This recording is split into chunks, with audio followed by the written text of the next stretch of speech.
I am pleased to welcome Peter Schwartz, who has spent the better part of 4 months researching NBA valuations in intricate detail. I know I learned a lot. I learn a lot every time I speak to him. So, Peter, thank you for joining us. And why don't you just give me a little top line numbers that people can sink their teeth into?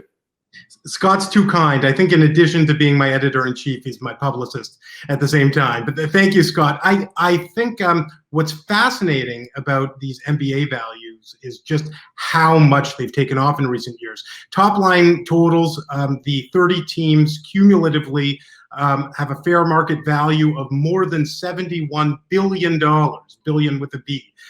There are 3 teams that are worth over $5 billion. The New York Knicks first, the Golden State Warriors second, and the Los Angeles Lakers third.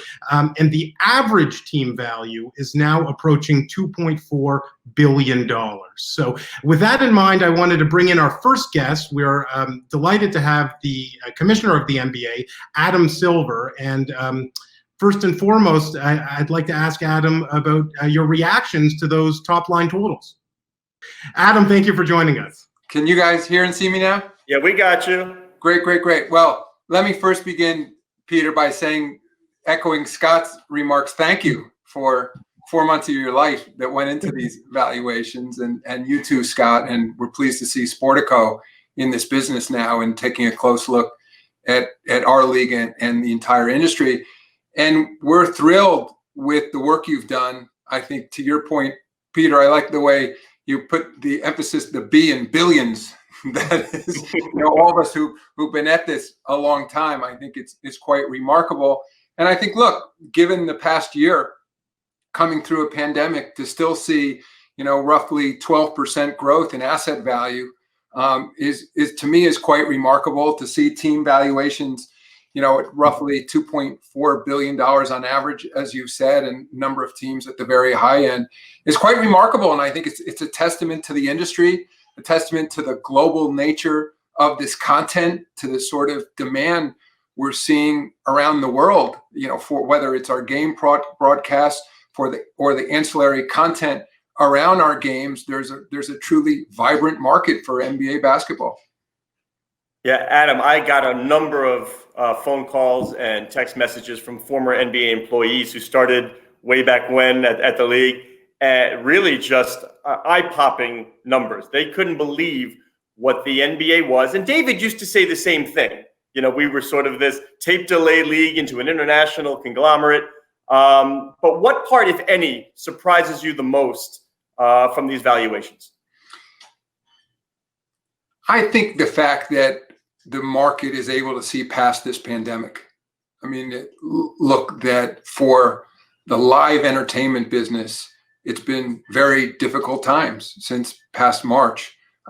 We found a way to keep going through a bubble, which turned out to be successful. We're managing to continue operating now, despite a lot of obstacles. And while wonderful news about the vaccines, we're still seeing record number of deaths and hospitalizations. So it's not an easy time to be operating, but I think there's also recognition from either both your valuations in the marketplace generally that this too shall end, and that there's nothing endemic over time about this pandemic which will impact the long-term valuations. This is a short-term issue, and therefore, almost by definition, it shouldn't affect our valuations. And in fact, it hasn't. Not to say there aren't serious economic issues that we had to work through last season and will continue to work through this season. But I think also what the marketplace is saying is that we'll be back. And I think potentially with using new technologies, using things we learned in the bubble, more sort of new innovations in media generally, that we won't, not only will be back, but I truly believe better than ever. Well, so looking ahead to when you're back and better than ever, say several years from now, knock on wood, the pandemic is a thing of the past. And if you look toward expansion with these franchise valuations in mind, again, as of now, the $2.4 billion average that we calculated, what might you be looking at in terms of a number, and how many teams might you be looking at that time? Peter, I'm not ready to say a number of teams yet. I think clearly, though, your evaluations are showing that some of the reported numbers are very low in terms of a notion of a value at which we expand. I think, remember, the other side of the coin is that as we see these valuations go up, the math isn't as obvious as many people might think for expansion, because in essence, at the end of the day, we're selling equity in our league by virtue of expansion. And if you're selling equity, part of the calculation, therefore, needs to be what will 1/30th, 1/31st, 1/32nd of our team be in the future. And so, to me, ultimately, the main driver for expansion should be the ability to grow the pie, not necessarily to bring in, to sell equity, to bring in cash now, as opposed to generating the money later. I'd also say there are other significant issues around a pandemic in that related to expansion, in that it doesn't feel necessarily like the right time to be diverting our attention to expansion, as we're just doing everything we can to work through the day. I know you have Michelle Roberts coming on later. Part of expansion requires an amendment to the collective bargaining agreement and determining how you disperse players who are now under contract, how a draft would work, et cetera. So, I would only say, I've said this before, I think it's inevitable at some point that we will turn back to expansion. I think successful organizations tend to grow over time, but it doesn't feel like this is the right moment to do that. Adam, go ahead, Peter. I was just going to say, you mentioned bringing in equity. I guess that's a natural segue. I mean that in a different sense now. Just this morning, Sportico reported about how the NBA is looking beyond the two private equity firms that have so far either been approved or are expected to be approved, Dial and Arctos, to invest in minority stakes in your teams. I'm wondering if you could speak to that at all, and how you envision this perhaps growing number of specifically approved private equity firms operating in that LP space. Sure. So just so it's clear, Dial has a relationship with the league, a partnership in which they can buy interest in multiple teams. Clearly, we're well aware of Arctos' interest in also being in this business and owning minority shares in our teams. They have not technically been approved, and we're not specifically focused on Arctos. What we're looking at is changing our rules such that if private equity firms and funds met certain requirements, they then would be able to invest in NBA in teams. So that's something we're continuing to look at right now. In many ways, I mean, it's a direct result of the work that you're seeing through the valuations. It's a sort of a high-class problem in a way, in that as the team valuations continue to grow, you run out of individuals who are necessarily in a position to make large investments in teams. Particularly, it's one thing when you can make an enormous investment, but then you're controlling the team. It's something else when you're a minority investor and you're asked to put in a substantial amount of money, but you don't get the benefits that come from being the control owners as well, which has led us first to Dial, I think, both to potentially require, allow for additional liquidity from control owners, but also creates a more liquid market for minority partners to buy and sell their interest. And I think the notion is, with potentially with additional funds, again, I mean, part of it is a little bit pandemic related, that it's, I've read in certain places that some of speculated that's a reason to expand right now. As I've said, it's not something we're looking to do in the middle of a pandemic. On the other hand, there are real cash needs for many of these teams right now. It's one of the reasons that people often, would sell equity in an enterprise, because they do have cash that they need to invest in an ongoing business. And by virtue of bringing in these additional funds, it would allow teams, should they choose, control owners, to sell a portion of their equity to bring in cash. And again, it would also create a bit more of a marketplace for those who are holding minority interest to be able to sell those interests, again, in a marketplace of funds, not just individuals. Yeah, Adam, can you assess the health overall of the league? It's great if you're looking for capital to expand. How many of these teams, or maybe the LPs, need the money at this moment? And of course, it could be COVID related.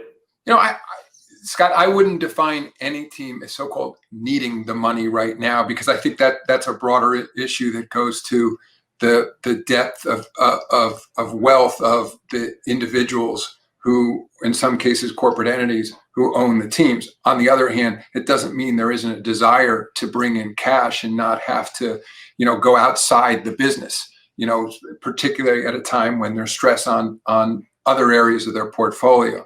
So to me, nothing has to happen. There's certainly not the notion that if we don't open ourselves up to different forms of equity, it's going to necessarily, create an issue for the league. But it's not a secret that,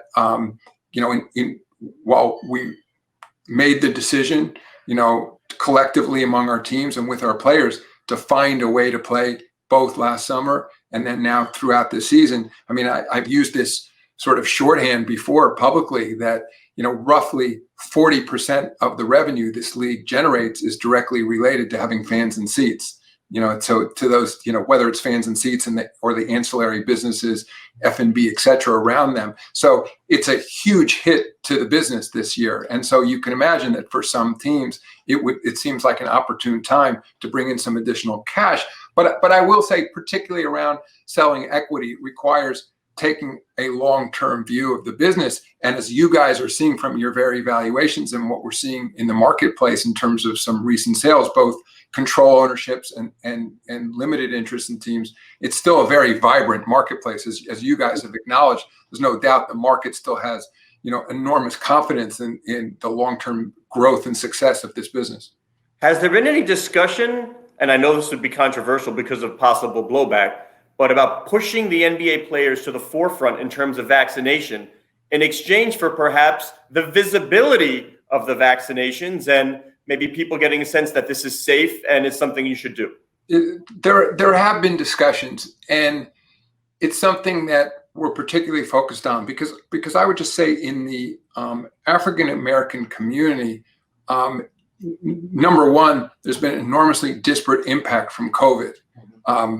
Last, data I looked at, I think, Black owned businesses were something like 2.5 times more likely to have failed. Black, in terms of deaths, proportionately, if you're Black with COVID, something like 3 times more likely to die with that disease. And you're, I think, close to 4 times as likely to be hospitalized.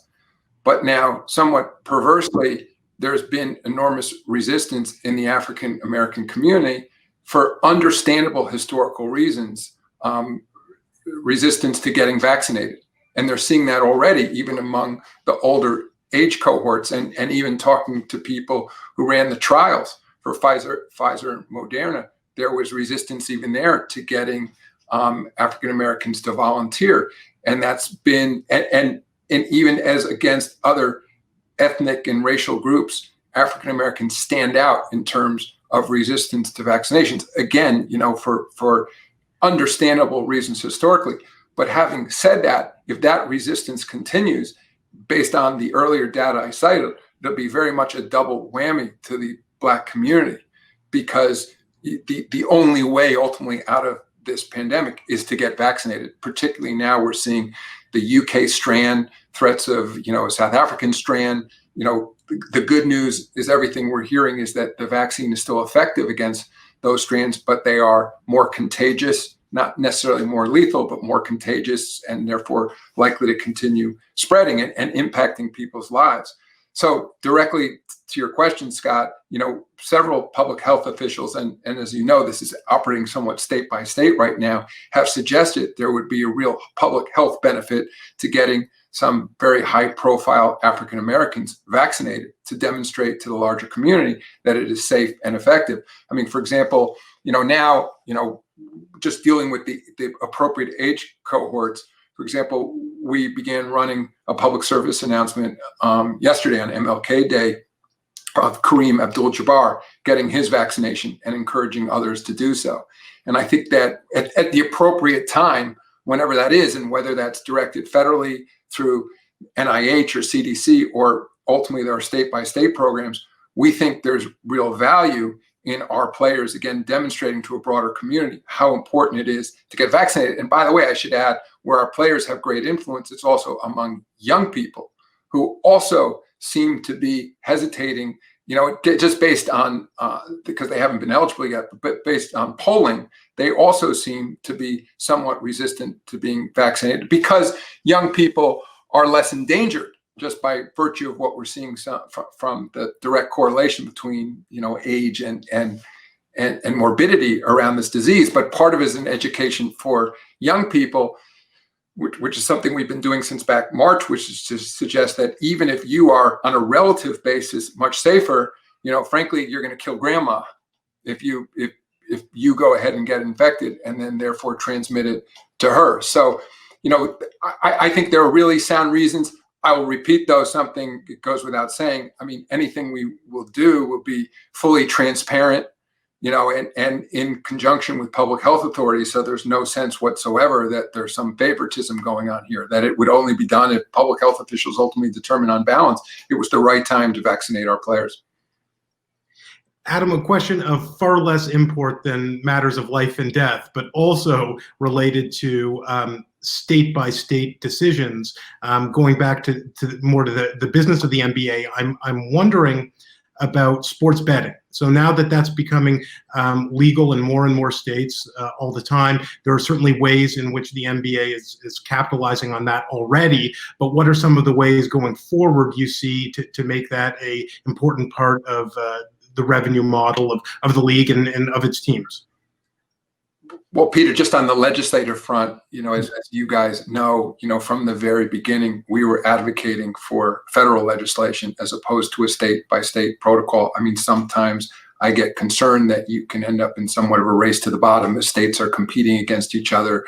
Our view all along has been it's very important that it be official data, that only certain kind of bets be allowed to be placed, that there's transparency into betting operations, that there be appropriate regulation. So I am in favor of some sort of more federal regulation, although it's gone fairly well on a state-by-state basis. And as I said back from the beginning, shortly after I became commissioner and was advocating for this, I still think, a regulated betting framework is much better than turning the clock back to where we were in the old days.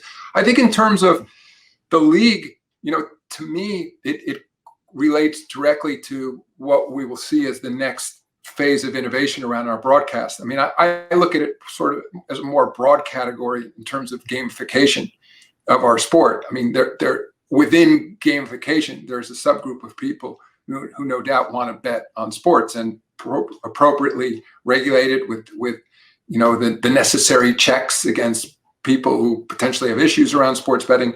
I think on balance, we're much better off in that regulated structure. But there are also people who, whether it's fantasy or just or are fascinated with following patterns and statistics and want to predict plays. To me, it's opening up just a whole new window of opportunity into ways to engage with our players and our broadcasts. And so I think that's only going to continue. I think at the end of the day, it's part of why the marketplace is speaking in terms of the increased valuations, that it's the global interest in the NBA and the community that can come together around that sort of data, tracking individual players, having a better sense of what's happening on the floor, more access into plays, more access into, statistically the likelihood of shots being made from certain places on the floor. I think all of it at the end of the day, most importantly, creates more engagement for our fans. Adam, remember years ago, I chuckle when I think back. Remember the big controversy when you wanted to put cameras in locker rooms at halftime? It seems so antiquated now because, I mean, we want everything. We want to know everything about players, maybe a camera in the car when they're driving home from the game. But you and I met so many years ago when you were running NBA Entertainment and I would go out to Secaucus. I'm curious. I mean, media now is the #1 source of revenue for professional sports teams. And we're at a crossroads between linear TV and streaming and gamification of TikTok. What is a 10-year-old watching highlights online, not watching the broadcast, but watching highlights? What is that worth to you compared to an old person like me who watches the whole game and is subject to the traditional advertising? Where are we going and how do you capture these new audience and then monetize?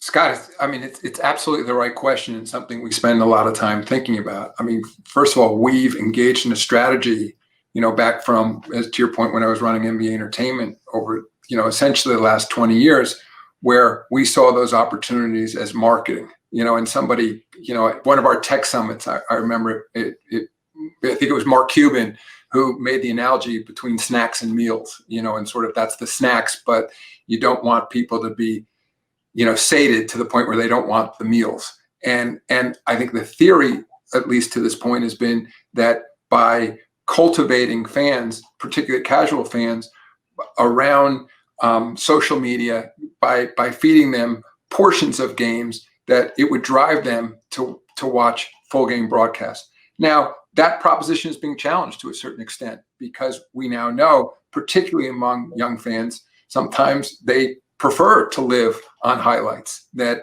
different attention spans in terms of watching full length games. I think my reaction is twofold.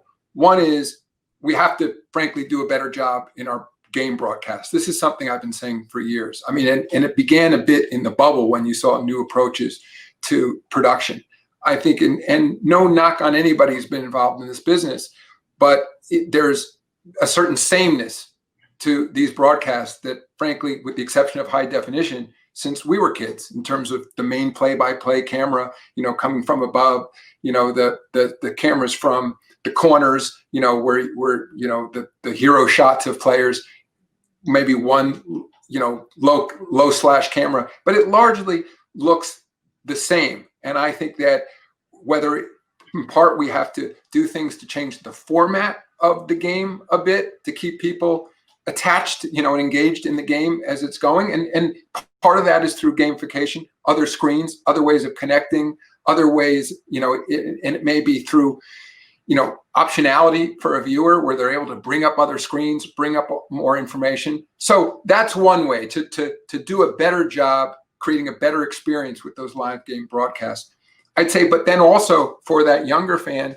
it may be that the NBA needs to do a better job controlling that marketplace of highlights. At least, till now, our strategy has been to license our content to many different platforms. Now, I'm not necessarily saying we shouldn't be licensing a certain amount of our content to those platforms, but it may be that we want to do a better job cultivating our own community, and where people come, just for shorthand, call it the NBA app, but that where people are living on this NBA app and this NBA network because there's superior highlights there, superior access, that we're keeping for ourselves a certain amount of deep content that you can only get by virtue of attaching to the league, and also a certain amount of personalization that you can only get, through the league. So those are the very issues we're looking at right now.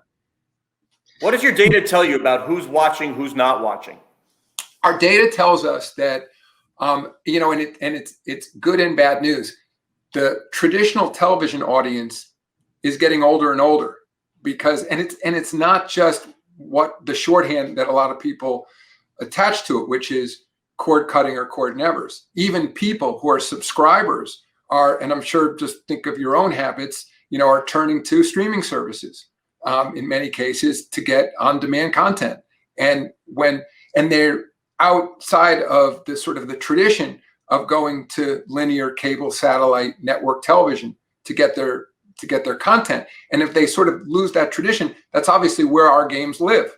And so our data is telling us that in terms of the traditional broadcasters, and I'm including the cable networks in that category, viewers are getting older and older. Now, on average, because that tends to be more the people who are watching those platforms. So the positive news is that we have a very young fan base. Last I looked, the average age for us, on those cable networks was, let's call it 41 or something like that. So, which is considerably younger than most other programming on television. But by virtue of being younger, it's that very same audience that's watching more and more screen time, but less and less traditional linear cable, satellite, network television. So we're going through a transition right now, just as our partners are. By the way, I mean, look what's happened in the marketplace since we entered into our last deals. It was Time Warner, and we were dealing with Turner. Of course, that's AT&T now. Mhm. And look what Disney's done, putting aside ESPN Plus for a second, but in their most valuable content, they all moved it to Disney Plus. And the last I looked, in terms of their stock price, the marketplace is rewarding them for that decision. So, there's been tremendous changes just in, 5 years or so since we, or 6 years since we negotiated these television deals. And I think the great news, and again, back to the valuations, I think that this content that we're creating in the NBA is unique content literally on the planet. It's virtually impossible to replicate. It's differentiated from all else. Basketball is probably the second most popular sport in the world after soccer, yet there's one truly premier league where the very best players come. So, I think over time, it's going to require focus and innovation on the part of the league, and many of the strong innovators who've recently bought teams are going to be your guests today, so they can speak to this as well. But also one thing I appreciate watching it happen around me. It's like you also need a marketplace to help drive you to those right decisions. And it may be that sports were so slow in certain cases to innovate because the marketplace wasn't driving us there. There were these were the platforms. You got sports. We owned a section of the newspaper. This network, you tune it in, you get live sports there, and the audience, was there. And I think we're all going to work a little bit harder now and have to innovate in ways we didn't have to in the past. But I think though the future is enormously bright because again, what we're seeing, just by way of another example, putting aside conventional television, our social media community on a global basis is getting close to 2 billion people.